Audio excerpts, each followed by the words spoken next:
HTML, or hypertext markup language, like described in this video that I posted earlier, has a bunch of different terms and elements that you need to learn to read an HTML document and understand what it's saying. If you go check out my blog that I'll be putting in the description below, I go over the basics of HTML, starting a project from scratch, and explaining some of the basics that we'll be covering today. So let's start by talking about an element called a tag.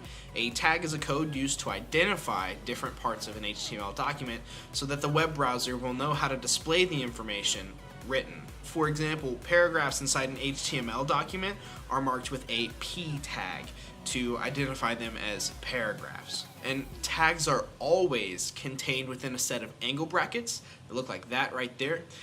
This particular tag is called an opening tag versus a closing tag that looks like this.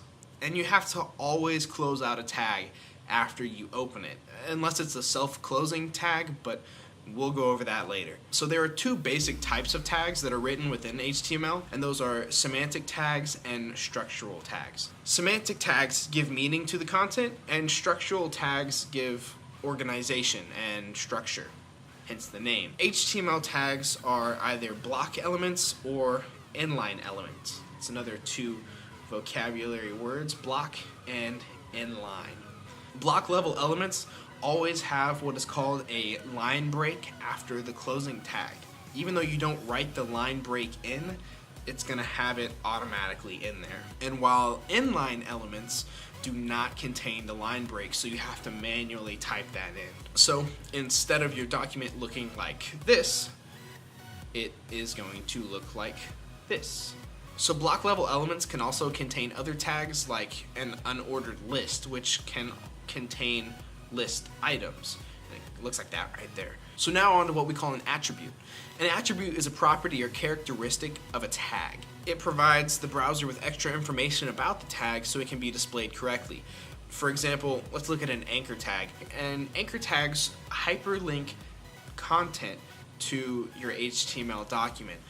So for instance, with your anchor tag, you're also going to have what's called an href attribute. And that's going to be href equal signs, and then your value is going to be in quotations.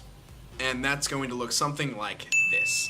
And then remember to always close out that tag, otherwise the rest of the content will be hyperlinked on that page.